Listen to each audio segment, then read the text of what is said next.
जब वो सुंदर गुलाम लड़की सुल्तान के चेंबर में आती है, झुककर उनके कपड़ों को चूमती है। सुलेमान उस पर इतने फिदा हैं कि वो उसके साथ होने का इंतजार नहीं कर पा रहे।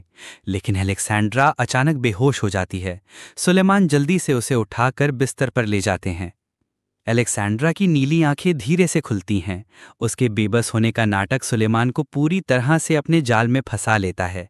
कमरे के अंदर वो दोनों एक अच्छा टाइम बिता रहे हैं।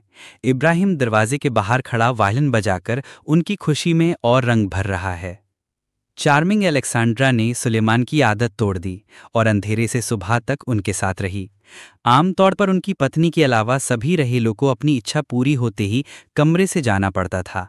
ये बात महिदेवरान का दिल दुखा देती है। क्वीन मदर उसे आराम से रहने की सलाह देती हैं। सुल्तान की बीवी बनने के लिए उन्हें सुल्तान को दूसरी औरतों के साथ शेयर करना सहना होगा। ये तो भूल ही जाओ कि आज थर्सडे है, वो दिन जब महिदेवरान सुलेमान के साथ सोती है। लेकिन इतनी इंपॉर्टेंट परंपरा भी अलेक्सेंड्रा तोड़ देगी। अलेक्सेंड्रा और सुलेमान एक नए शादीशुदा जोड़े की तरह बिहेव कर रहे हैं। कमरे में एक दूसरे के साथ रोमांस कर रहे हैं। सुलेमान उसके लिए पूरा दिन बाहर भी नहीं गए, ना ही उन्होंने राजकाज के काम किए। इस बात से अनजान महिदेवरान उत्साह से तैयार होती है और सुल्तान को सर्व करने की तैयारी करती है। शाम को लेडी इन वेटिंग उसे बताती है कि उसे आज रात सुल्तान के चेंबर में जाने की ज़रूरत नहीं है, क्योंकि अलेक्सेंड्रा कल रात से अभी तक वहां से नहीं गई है। महिदेवरान गुस्से से आग बबूला हो जाती है। एक रशियन गुलाम की हिम्मत कैसे हुई उसकी इज्जत को पैरों तले रौंदने की। उसके सूने महल के आगे सुल्तान का महल हंसी मजाक से गूंज रहा था। अलेक्सेंड्रा लेडीज और यूनक्स की नकल उतारकर सुलेमान को खूब हंसा रही थी। उसके लिए अपना प्यार दिखाने के लिए सुलेमान अलेक्सेंड्रा को एक नया नाम देते हैं, हरीम, जिसका मतलब है वो जो उन्हें हंसाती है। सुलेमान को 2 रातों तक सर्व करने के बाद वो आखिरकार कॉमन डॉर्मेटरी में वापस आती है। वो सबको अनाउंस करती है कि अलेक्सेंड्रा मर चुकी है और अब दुनिया में सिर्फ हरीम है।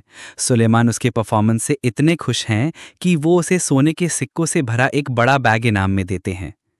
वो अब गुलाम नहीं रही, बल्कि प्रमोट होकर एक सुल्तान की रखेल बन गई है। वो कॉमन डॉर्मेटरी छोड़कर सेकंड फ्लोर के एक बड़े से कमरे में शिफ्ट हो जाती है।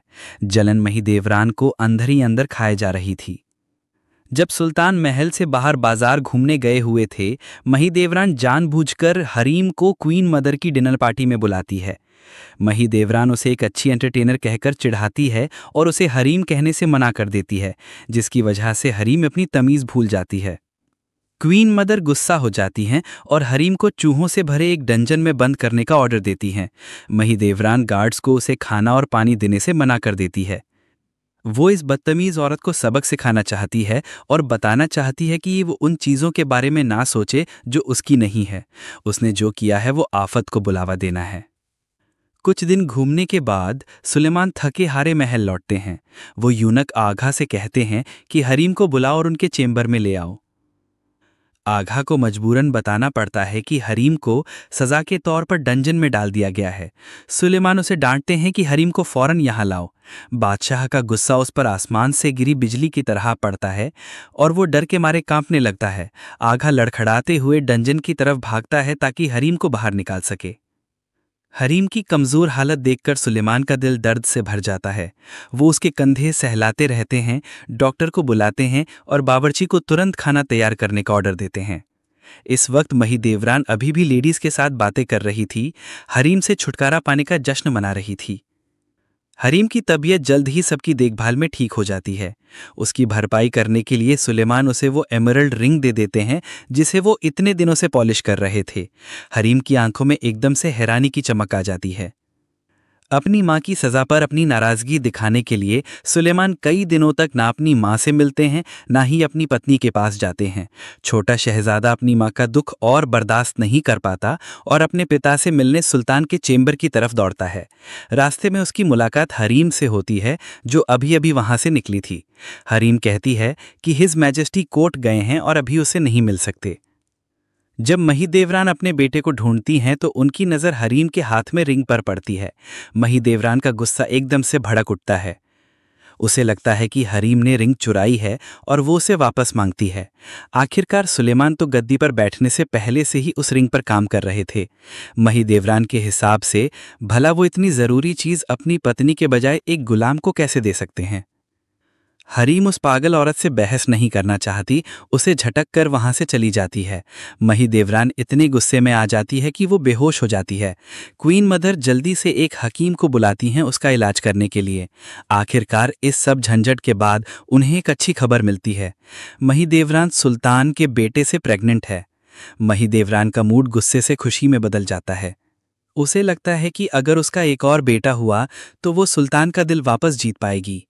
क्वीन मदर जल्दी से महिदेवरान के प्रेग्नेंट होने की खबर सुल्तान को देती हैं। सुलेमान एक्साइटेड हो जाते हैं। साथियों ने अभी पता चला था कि उनके सिपाहियों ने एक गद्दार को खत्म कर दिया है और एक विद्रोह को दबा दिया है। वो अच्छे मूड में हैं और महिदेवरान को माफ कर देते हैं जो उन्होंने हरीम के साथ किया था। वो उन्हें एक शानदार रूबी का हार देते हैं, लेकिन इससे महिदेवरान बिल्कुल भी इम्प्रेस नहीं होती। उसे तो बस उस एमरल्ड रिंग की परवाह है जिसे उन्होंने इतनी मेहनत से बनाया था। वो उनसे बार बार पूछती है कि उन्होंने उसकी रिंग हरीम को क्यों दी। सुलेमान को लगता है कि वो बिना वजह बहस कर रही है। उनके रिश्ते में नई दरारें आ गई हैं जो अभी अभी ठीक हुआ था। जल्द ही महिदेवरान के प्रेग्नेंट होने की खबर पूरे हरीम में फैल जाती है। ये खबर सुनकर हरीम के हाथ कांपने लगते हैं। इस मौके का फायदा उठाकर दूसरी कॉन्क्यूबाइंस हरीम को उसके बच्चा ना पैदा कर पाने पर ताने मारती हैं और उसका मजाक उड़ाती हैं। गुस्से में आकर वो एक उनमें से एक के साथ लड़ाई कर लेती है।